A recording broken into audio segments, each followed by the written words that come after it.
Some houses become famous because of the people who lived inside them, right? John Lennon's, for instance, you know. Others become famous because of what people claim happened there, what's normally grisly, murder, stuff like that. But every now and then a house earns a reputation so terrifying that decades later people still drive past it just to get a glimpse.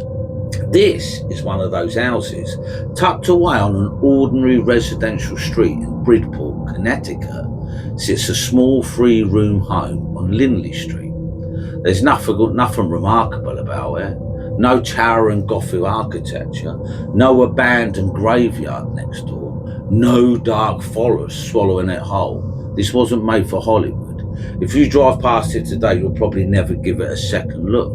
Yet during the winter of 1974, that ordinary little house became the centre of one of the most extraordinary paranormal investigations ever recorded.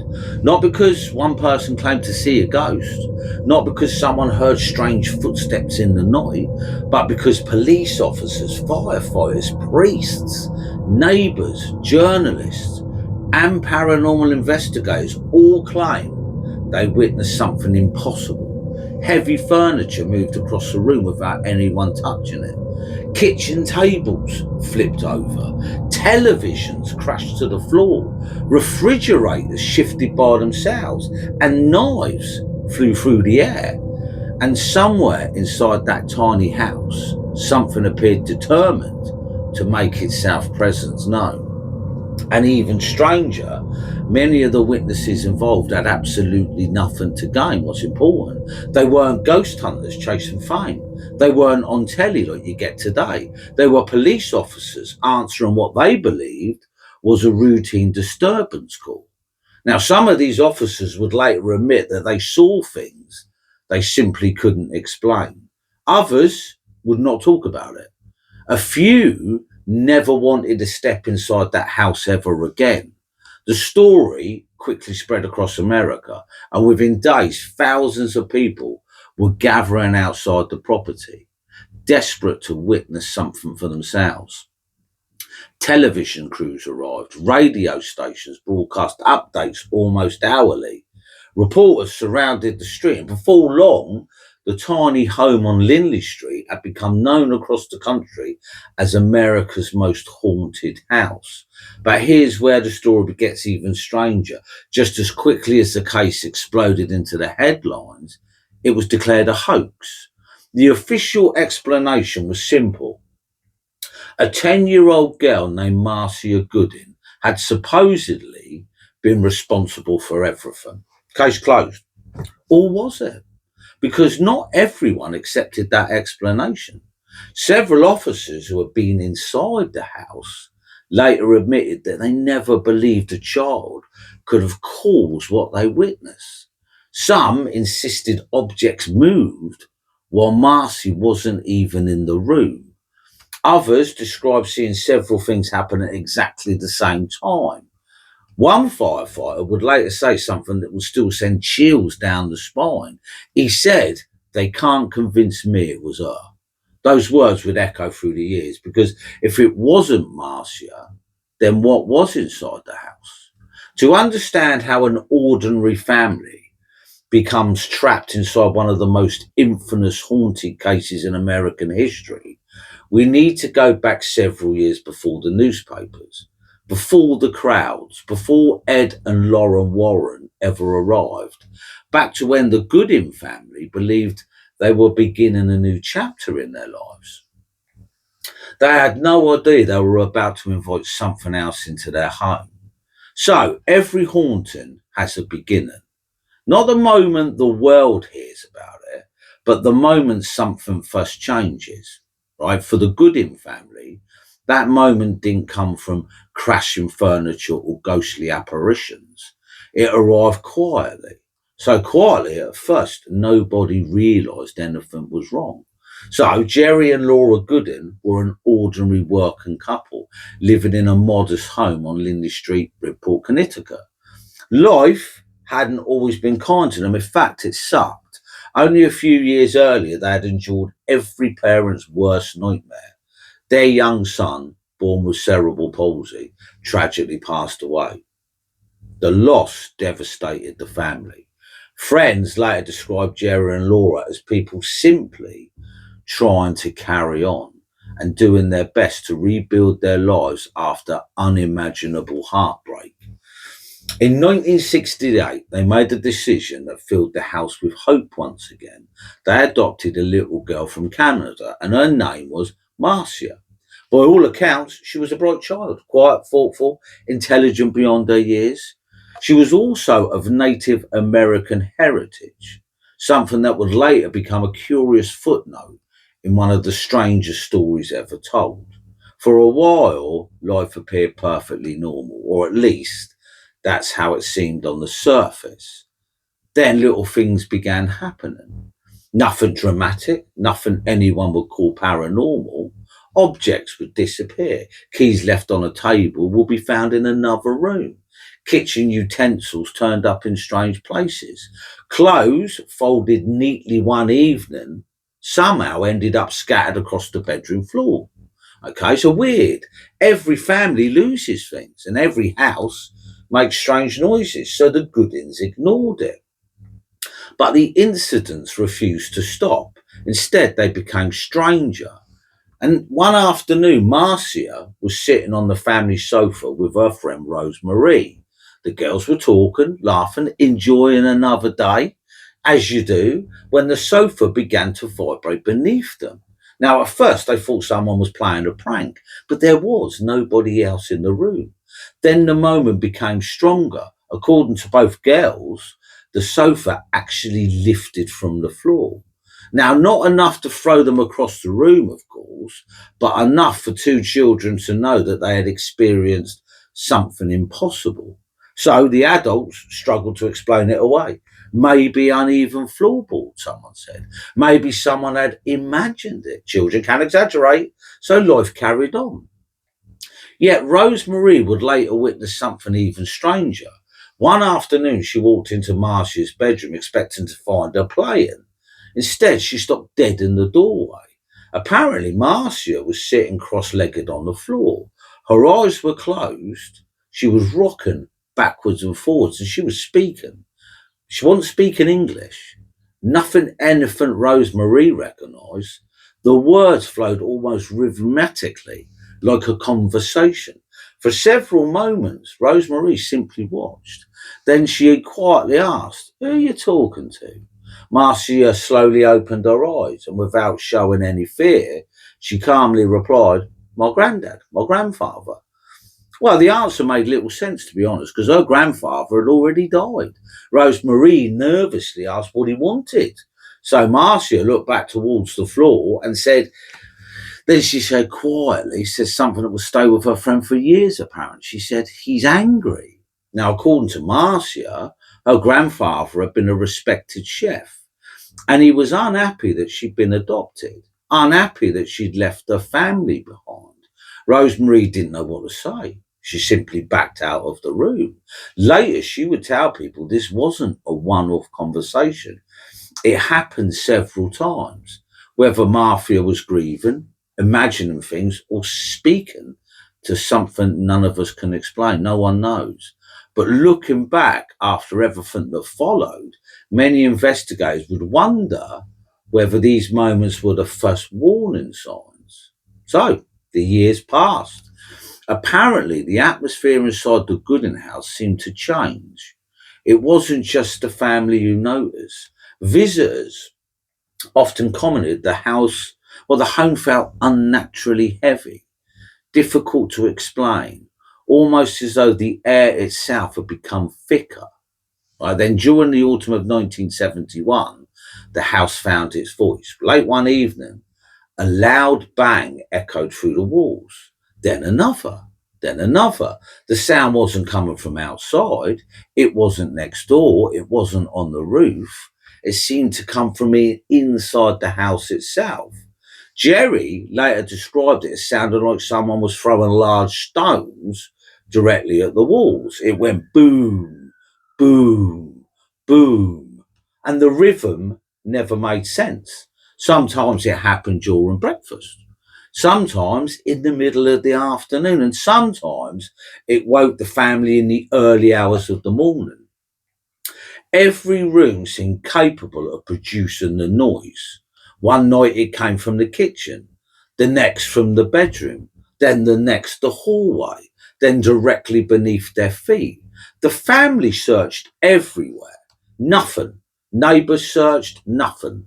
Eventually, Jerry contacted the police. Not because he believed the house was haunted, but because he genuinely thought someone must be tormenting them. So the officers searched the property. They searched outside. They searched neighbouring gardens.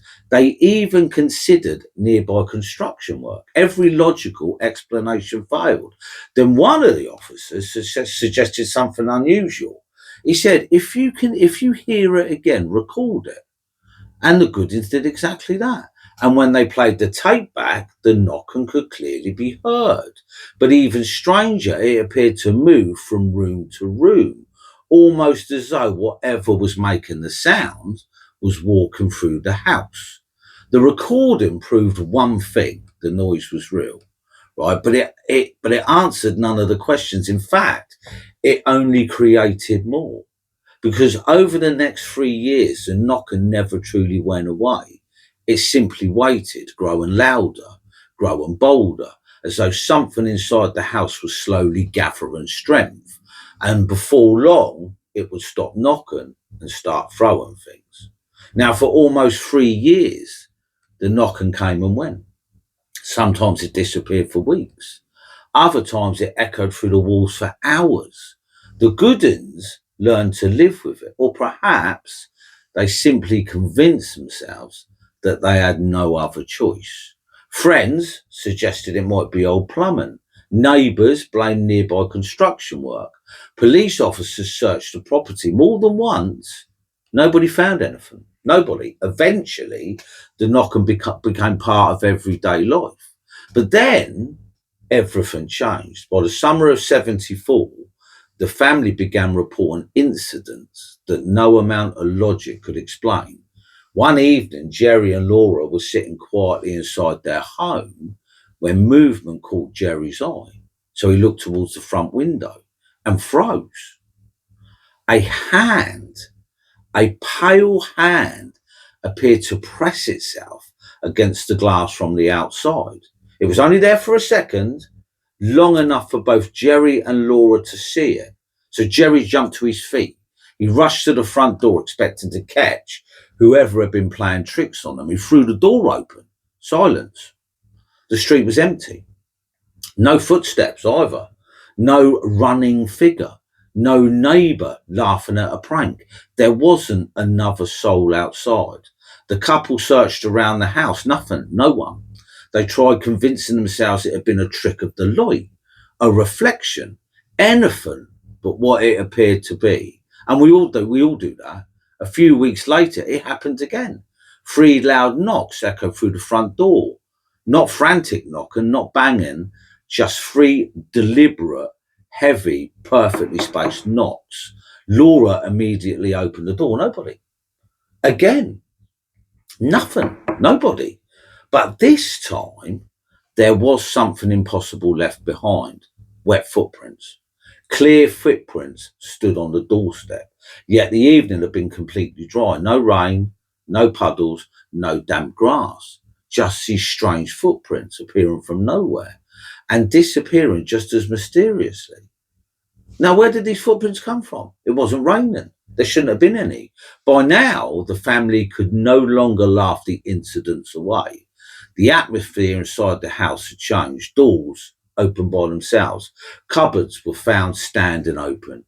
Furniture shifted ever so slightly overnight. Nothing violent, not yet, just subtle, just enough to make everyone glance over their shoulder. Then came November, the month that would change everything. It began with what seemed like another ordinary evening. The Goodins were enjoying dinner with their neighbours. Conversation flowed easily. For a little while, the strange happenings seemed to almost be forgotten. Then, crash! The sound exploded through the house. Everyone leapt to their feet. The noise had come from one of the bedrooms. Jerry reached the room first. The bedroom window had shattered. Glass covered the floor. At first, everyone assumed someone had thrown a stone through the glass. But when they looked closer, something wasn't right. Most of the broken glass lay outside the house.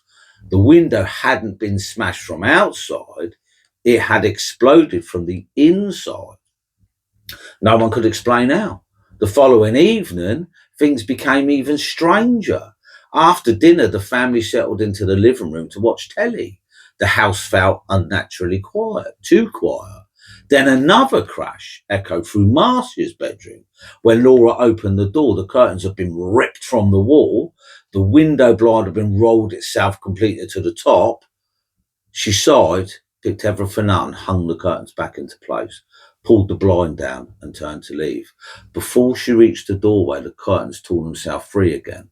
The blind shot back upwards. No one had touched them. Nobody was near the window, and for several long seconds, nobody spoke. Jerry simply stared. Laura looked at him. Neither could think of a single explanation, and eventually they walked away. Now, I know you think, how can you walk away? But what else do you do?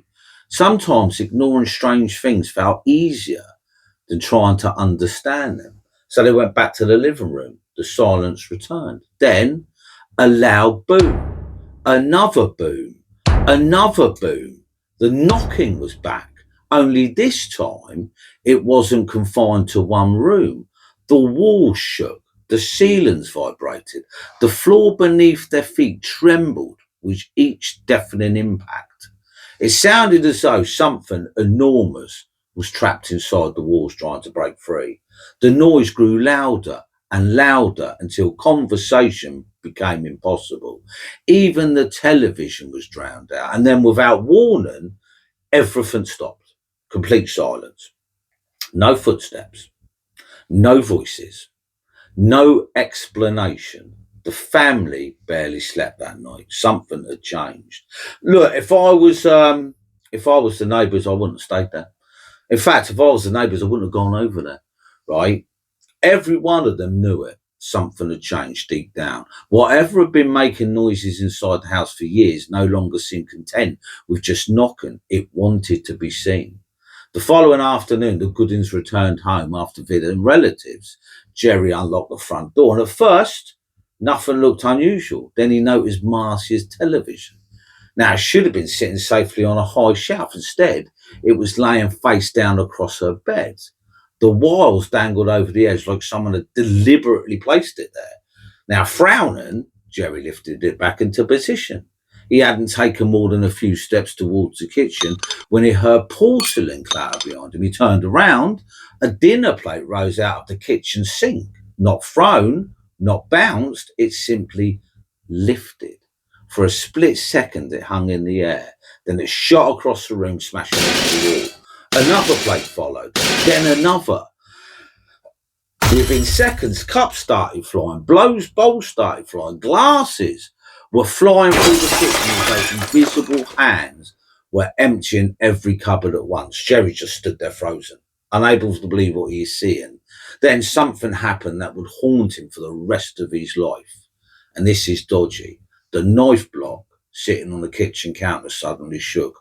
One knife slowly slid upwards, then another,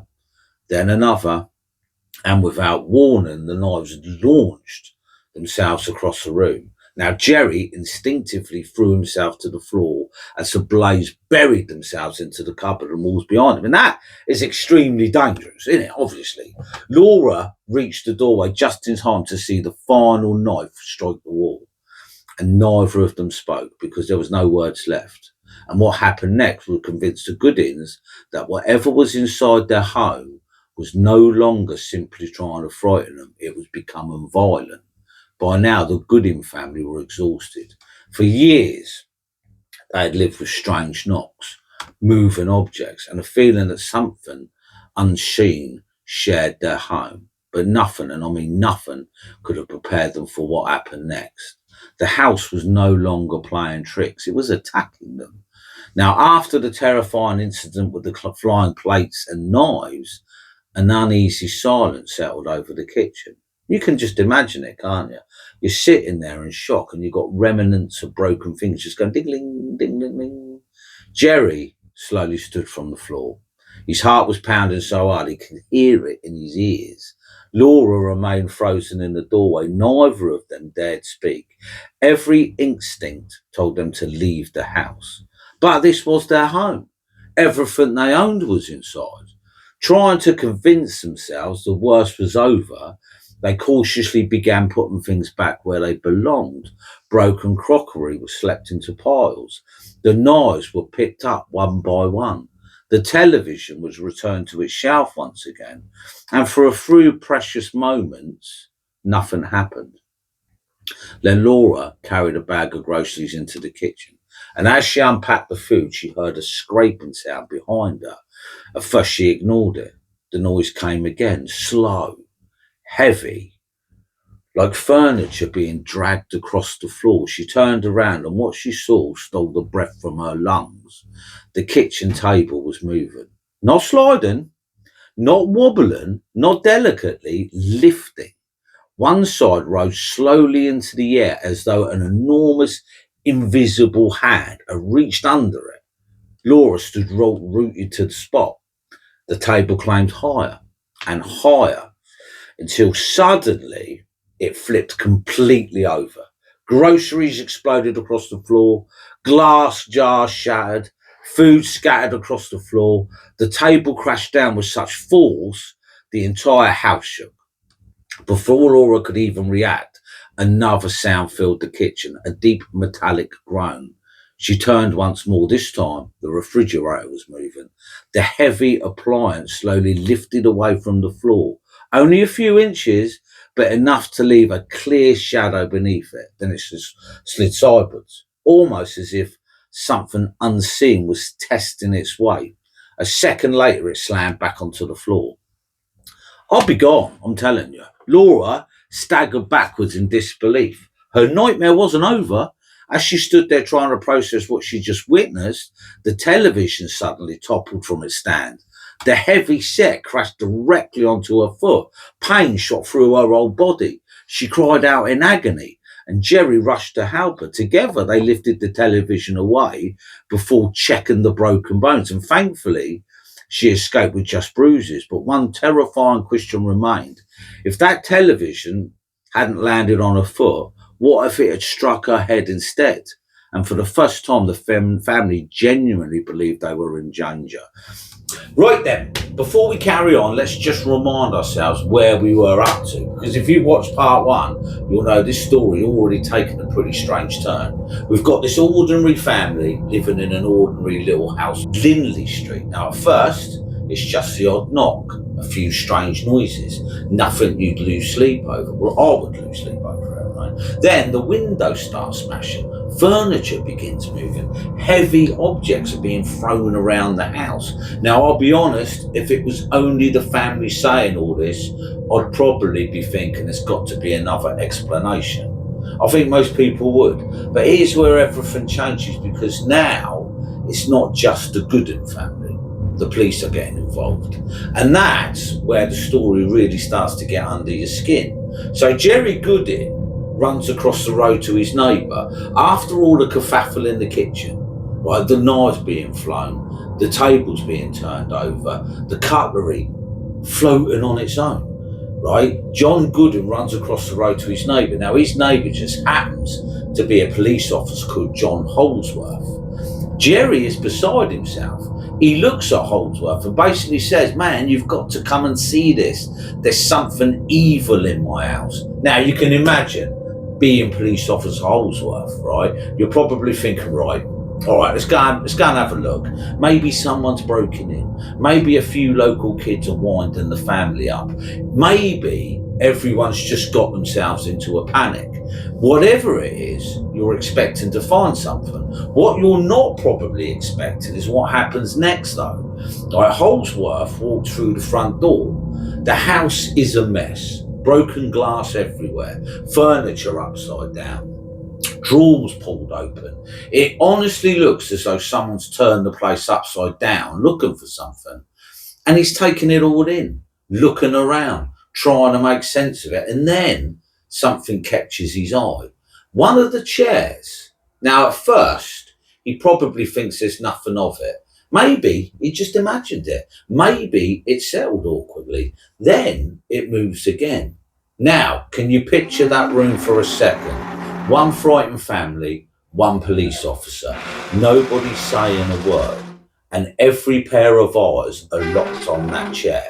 Then it slides. Not much, just enough that everyone in the room knows they've all seen exactly the same thing. Now, I'll tell you what, if that was me, I'd already be wondering whether I really saw it. You know what you're all like, your brain immediately starts trying to explain it. Did I imagine it? Was it the floor?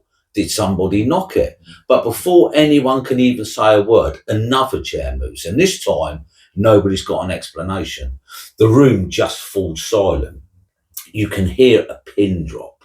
Then comes the bit that always makes me stop and think, right? The kitchen. Because according to the witnesses, the fridge starts moving.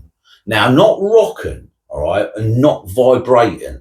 It actually moves across the kitchen floor. Now, just think about that for a second. A full-size refrigerator, you're talking about hundreds of pounds in weight. Can you imagine standing there watching it slide and nobody's touching it? Honestly, I think I'd be off like a shot. I would be off like a shot. Now, Holsworth doesn't. Fair play to him. He actually walks over to it, puts his hands on it, checks underneath, looks behind it. He's doing exactly what any good police officer should do, trying to prove there's a normal explanation. But apparently there isn't one. Now, here's the really interesting bit. Instead of saying, right, it's haunted, he does the complete opposite. He gets on the radio, basically saying, can I get another unit over it? I need another pair of eyes. And I actually like that, because if something unbelievable happens, you don't want to be the only person who's seen it. Now, within minutes, more officers arrive. Now, can you picture that house again? Not ghost hunters, not paranormal investigators, not at the moment, police officers walking from room to room, looking behind curtains, checking windows, looking under beds, doing exactly what you'd expect them to do. Then it happens again. Another crash. Everyone turns, and suddenly they're not looking for burglars anymore. They're looking for answers, because whatever happening inside the little house, it's happening right in front of them. And believe me, they're only just getting started. The weird stuff is only just kicking off, basically. So Officer Holsworth standing there, probably trying to make sense of what he's just seen. And I'll tell you what, this is the point where I think the whole story changes, because up until now, it's been the Goodin family, right? The Goodin family's words. They've been the only one experiencing it. But now you've got bona fide witnesses. I'll tell you what really gets me about the case. It's not just the strange things were supposedly happening. It's who ended up seeing them. Because by now, the little house isn't just full of the Goodin family. It's not even just police officers anymore. Now you've got firefighters turning up. And if you're wondering why a firefighter would turn up, because so was I, it's because last time I checked, firefighters didn't get called out to haunted houses. They're looking for practical explanations, faulty electrics, a gas leak, maybe something in the structure of the house, anything that makes sense. So when they walk through the door, that's exactly where their minds are. They're not looking for ghosts, of course not. They're looking for a reason, right? Why did that fridge move? Now, can you picture it again? You've got now police officers stood around the living room. You've got the families exhausted. Nobody's really talking much. You can almost imagine everyone waiting to see if anything happens. And then without warning, there's another bang. Not a little knock, a proper crash. Now everybody jumps, every head turns at exactly the same time, and according to the accounts, the television comes crashing down. Again, now there is those moments where I always try and put myself there, because it's very easy to sit here 50 years later and say, well, there must have been an explanation. And there might have been. But imagine standing in that room and actually seeing it. You'd be scratching your head, wouldn't you? I know the firefighters certainly were. They start checking things, looking around, trying to work out whether the floor's uneven, whether anything could have fallen naturally. They're doing exactly what you'd expect trained professionals to do. And yeah, nobody seems to come up with an answer everyone's happy with. Now here's the bit where I think you start to realise just how desperate the Goodin family have become, because someone suggests calling a priest. Now think about that, not a ghost hunter, not a medium, a priest. To me, that says everything, right? The family weren't looking for publicity, they were looking for help. Now whether you believe what's happening or not, they generally seem frightened. And honestly, I think that's worth remembering, right? Calling a priest. Just think of that, right? You're living in a house, loads going on. You can't explain it. You've got firefighters, policemen, and you think, oh, I need a priest there. I mean, that's got to be scary, right? As I say, right, because it's easy to forget that there's a family right in the middle of all this. You've got a mum, a dad, a little girl, living in a house that become the talk of the whole town. So Father Doyle arrives. And I don't know about you, but I'd love to know what was going through his mind as he's walked up that path, because by now he's probably already heard the stories. Police officers seeing furniture move, firefighters unable to explain what they've witnessed, neighbours gathering outside. It's hardly your average parish visit, isn't it? He walks through the front door, has a look around, speaks quietly with Jerry and Laura, then begins walking from room to room, and apparently the whole house just feels wrong. Now, I know that's a difficult thing to explain. We've all walked into places that just don't feel right. Now, maybe there's nothing there. Maybe it's just the atmosphere. But whatever Father Doyle felt, it clearly left an impression on him, because after looking around, he reportedly says something that sends a chill through everyone listening. He actually says, there's evil in this house. Now, you've got to believe a priest, don't you, right? If he says there's evil in this house, then there's evil in this house, as far as I'm concerned anyway. Now, whether he meant that literally or whether he was talking about the fear that had completely taken over that family, only Father Doyle really knows. I think he was referring to the house. But these words had followed this case ever since. Now, he reaches into his bag, pulls out a Bible, pulls out a small bottle of holy water and a crucifix, and everything goes quiet. Can you picture that? Right? Police officers, firefighters, the Goodin family, nobody speaking, everybody watching one man, waiting to see what happens next. And then something very odd is said to have happened. Father Doyle places the bottle of holy water on a table.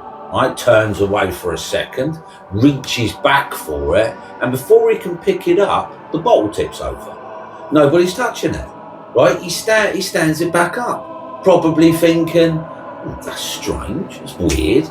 He reaches for it again, and according to the people in the room, over it goes, a second time. Now, I'll be honest with you, okay? I don't know what happened there. Maybe there's a perfectly ordinary explanation. Maybe there isn't. But I do know this, it certainly didn't make anybody in that room feel any better, did it? In fact, from that moment on, the feeling inside the house seemed to change completely. And believe me, the strangest part of this entire case still hasn't happened, because next, the Warrens arrive. Now, and what several people later claimed to witness would turn the Bridgeport Poltergeist into one of the most talked about haunting cases in America. It's a police officers, and they're a completely different conversation. Called it is, right? Because they're authority, right? Holsworth gets on his radio and he doesn't start talking about ghosts. He doesn't say the house is haunted. He simply asks for more officers. And honestly, I think that's exactly what I'd have done. Because if you go back to the station and tell everyone you've just watched a chair move by itself, good luck convincing anybody. right? A few minutes later, more officers arrive. Now, picture the scene again. 4 experienced police officers walking around this tiny little family home, opening doors, looking under beds, checking windows, checking locks. They're doing exactly what you'd expect a police officer to do, right? They're looking for the trick. Because there has to be one, doesn't there? Right? And then there's an almighty crash. Everybody spins round. A television has just hit the floor. Now, different people remember this part slightly different, apparently. Some said it lifted first. Others just remember it crashing down. Either way, the end result's the same. Nobody was anywhere near it. Now, here's something that I always find interesting, right? Nobody runs. Nobody screams. They do what police officers do. They investigate. One officer checks the stand. Another looks behind the television. Somebody else starts looking around the room because there has to be an explanation. There just has to be. Then, I now picture this. Right, that television has just crashed to the floor on its own. 4 police officers are there. Okay, now they're investigating that. No strings, no weirdness. The telly just fell by the looks of it. And then something else happens that makes me stop and think, right? The fridge starts moving again. Now, can you imagine that kitchen for a second? 4 police officers, nobody saying a word, every single one of them watching the same thing. A full-size fridge sliding across the floor. Now, I don't know about you, but I'd love to know what was going through their minds, because once you've seen something like that, you can't unsee it. One of the officers later admitted he simply didn't know what to write in his notebook. Now, think about that. Police officers are trying to describe what they see, but how do you write observed fridge moving on its own?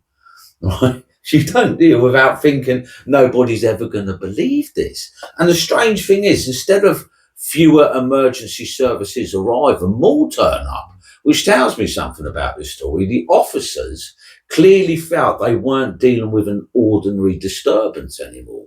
And word started spreading around Bridgeport, not through Facebook, not through YouTube, obviously, because this is the 70s. It spread the old-fashioned way. Police talking to police. Neighbours talking over garden fences, somebody ringing a friend, and before long people are saying, have you heard about the house on Lindley Street? So by now, the little house on Lindley Street has become talk of the town. Neighbours are talking about it, police officers are talking about it, firefighters have been there, a priest has walked through the front door, and still nobody can agree on what's actually going on. Now, I don't know about you, but if I lived on that street, I'd definitely be peeking through the curtains, probably pretending I wasn't, like we all do, but I'd definitely be having a look.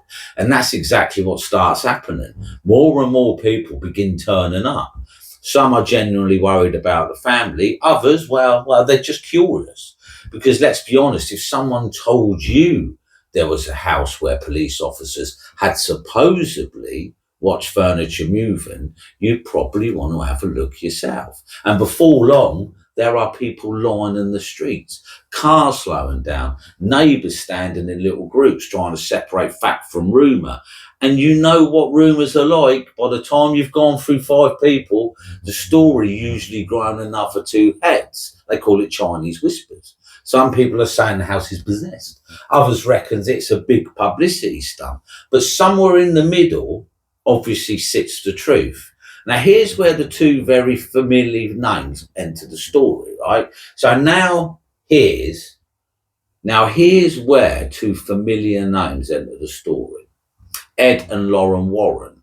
Now, whether you believe in the Warrens or not, you've got to admit they've become 2 of the most recognisable names in paranormal history. Long before Hollywood came calling, right? These 2 were travelling all over America, investigating reports of hauntings. Some people thought they were brilliant. Others thought they were full of it. I'll leave that one up to you. But one thing's for sure, they'd even seen more haunted houses than most people could ever imagine. So when the word reached them about the little house in Bridgeport, it caught their attention. And apparently, it didn't take long before they were standing outside the front door. I would want them there, to be honest. Now, can you imagine being the Goodin family at this point? You've had police coming through your house. You've had firefighters. You've had priests. You've had the local press. Now, America's most famous paranormal investigators are knocking on your door, and it must have felt surreal. Ed walks in first, and this bit always makes me smile because he starts doing exactly what any good investigator should do. He listens. He sits down with Jerry, then Laura, then the police officers. He wants everybody's version of events, not just one, all of them. And I like that. It shows that he's thorough.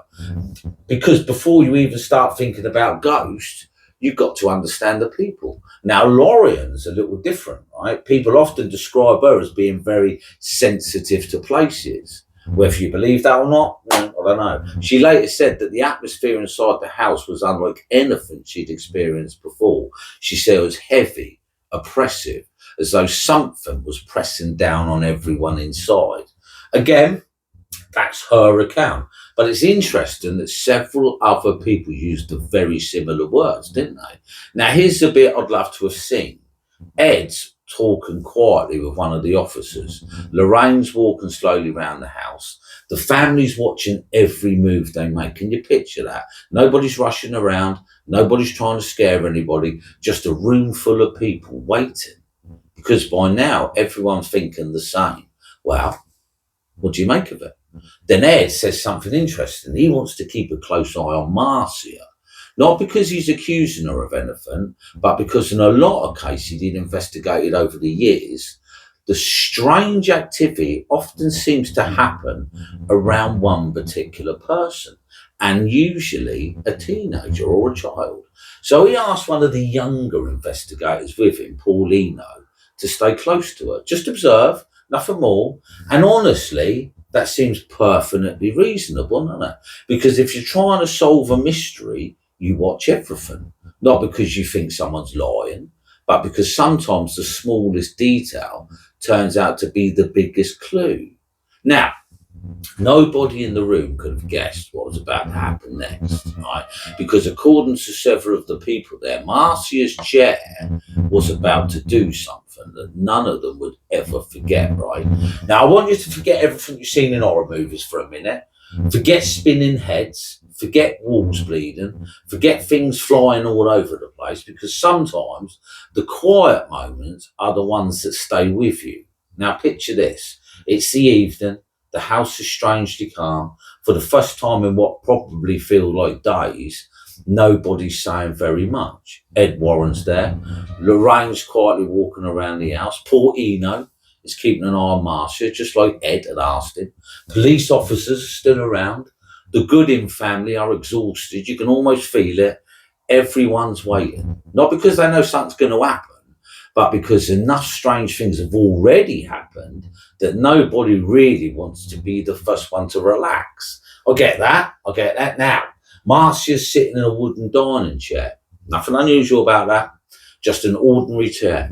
The sort you'd find in a million homes. She's not running around. She's not shouting. She's simply sitting there.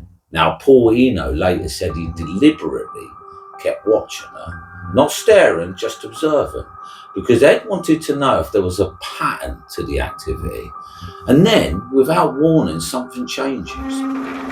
Now, this is where I'd love to know what was going through everyone's mind. Because according to the witnesses, the chair began to move. Not tip over, not wobble, move. Very slowly at first, apparently. Almost as if someone had gently pushed it. Only nobody had. Right, can you picture that room? Nobody's speaking, nobody's breathing, just every single person watching one chair. I'll tell you what, even reading the witness statements gives me goosebumps because it's such an ordinary object. That's what makes it unsettling. If someone tells you they saw a monster, your brain would almost dismiss it straight away. But a dining chair, we've all sat in one. We've all leaned back a little too far. We know exactly how they behave, which is why this next bit is so difficult to explain. According to several people in the room, the chair doesn't stop. It keeps moving across the floor with Marcia still sitting in it. Now, if that's exactly how it happened, right, if that chair slid while Marcia was in it, That's incredible. If there was another explanation, nobody in that room seemed able to find it. And here's the bit I find fascinating. Nobody rushes forward. Nobody grabs a chair. It's almost as though everyone is frozen, like their brains are refusing to accept what their eyes are seeing. Now, can you imagine that feeling? That split second where you're thinking, surely this can't be happening, while at the very same time you're watching it happen. I do get that, right? Now, poor Eno later described the moment as surreal. He wasn't shouting. He wasn't trying to make a name for himself. He simply sat there, watched it, and it left him struggling to explain what he had witnessed. Now, here's where the story gets even stranger, because according to Ed Warren, this wasn't random. He believed whatever was happening inside the house was focusing on Marcia, not attacking her, not possessing her, but using her almost like a lightning rod, as though she was somehow connected to the disturbances. Now, whether you agree with Ed's theory or not, it is an interesting observation, because if you go back through everything that's happened so far, Marcia always seems to be close by, doesn't she? Is that a coincidence? Maybe. I mean, kids tend to be close to their parents, or maybe that was exactly what Ed was trying to work out. Now, the room eventually comes back to life. People begin talking again. Questions start flying. Somebody checks the chair. Another person looks at the floor. Everyone's looking for something they've missed. Anything. A loose board, a hidden wire, some clever tricks, but once again, nothing obvious presents itself. Now, I'll be honest with you. This is one of those moments when I completely understand both sides of the argument. If you weren't in that room, it's easy to be skeptical, isn't it? I'd probably be asking exactly the same questions. But if you were there, if you genuinely watched what happens with your own eyes, how would you explain it? Yeah, that's the question this case keeps asking, isn't it? And nobody, not the police, not the firefighters, not the priest, not even Ed and Lorraine Warren, ever came up with an answer that everyone agreed on. Right? But the night wasn't over, not even close, because according to several witnesses, what happens next was unlike anything they'd ever seen before. And it's that moment that's convinced some people that this just wasn't a mischievous poltergeist. They believed they were dealing with something far darker. Right, so let's just stop for a second. Take a look around that living room in your mind. All right, I'll try and picture it. The police have seen things they can't explain. Firefighters have walked through the house looking for practical answers. A priest has blessed the place. Ed and Lorraine Warren are now investigating. And a room full of grown adults have just watched a chair move with a young girl sitting on it. Now, whatever was happening inside that little house, it had everyone's full attention, didn't it? Right, so this is where the story starts to take a darker turn. I think it's already dark, to be fair, but there you go, right? Not because anyone suddenly sees terrifying monsters, but because the atmosphere inside the house reportedly changes. Ed Warren later said there was a heaviness to the place, almost as though the air itself felt different, and that's very common in these stories. Lorraine describes something similar. She often spoke about sensing places rather than simply seeing things, and she later said the house felt oppressive in a way she rarely experienced. So, now, whether that's something you believe in is entirely up to you, but it is worth remembering that they are their words, not mine. I'm simply telling you how they described it. And here's something that really caught my attention. Some people who entered the house, people who knew nothing about psychic abilities or the paranormal, also talked about feeling uncomfortable. Some said they felt anxious for no obvious reasons. Others said they couldn't wait to leave. Now, we've all had these feelings at some point, haven't we? You've walked into a building and just felt off. I've definitely felt it. You can't explain it. You probably laugh it off afterwards, but you're there. You just want to get outside. Maybe that's all this was, or maybe there was something about the house affecting people. I'll leave you with that one. Now, as the evening goes on, Ed continued asking questions. He's less interested in He's less interested in proving ghosts exist and more interested in finding a pattern. When do the disturbances happen? Who's nearby? what happened just beforehand. It's exactly what an investigator should be doing, looking for connections.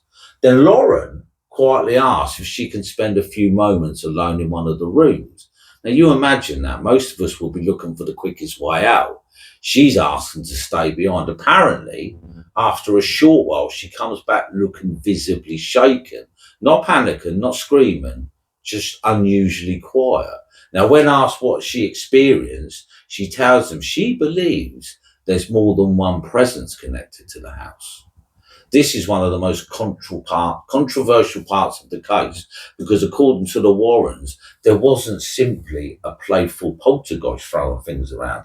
They believed there were several different entities involved. Others described them in a slightly different way. As with so much in this story, the detail depends on the accounts you're reading. But one thing remains consistent. The Warrens believe whatever was happening was far more complicated than a few objects moving across a room. Now, we know that, don't we? Now, I'll tell you what fascinates me. Even after hearing all that, Ed doesn't immediately declare the house possessed. He keeps investigating. He keeps talking to witnesses. He keeps comparing everyone's stories because extraordinary claims deserve careful investigation. I think that's a lesson we can all take away, right? Now, outside, the crowd is getting bigger.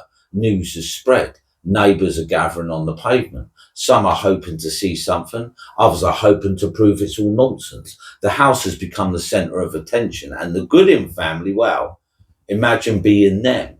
Your home isn't your home anymore. It's a spectacle. People whisper when you walk past. Reporters start asking you questions.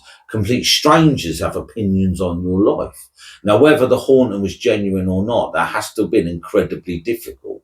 And then, just when everyone thought the investigation couldn't become any stranger, the story took a turn.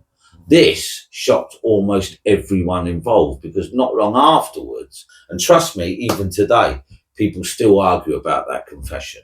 Right? The confession was that Marcia was making some of the stuff happen. Right now, Marcia said that she moved stuff with her foot, and I believe that someone actually witnessed her doing it. But the trouble is, it doesn't explain all of it, does it? It doesn't explain the moving fridge. It doesn't explain the hovering cutlery. It doesn't explain the knives. It doesn't explain the turned over chairs. It doesn't explain a lot of what went on in that house. Right? So the Bridgeport Poltergeist, what do you think about it? Right? Do you think it was a hoax? So, what do you think then? The Bridgeport Poltergeist, do you think it was hoaxed? Do you think Marcia did all of that? Or do you think it was genuinely haunted?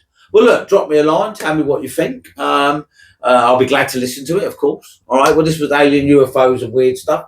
Much appreciate you sticking around. Please like and subscribe to my YouTube channel if you can, and I'll catch you on the next one. Thank you.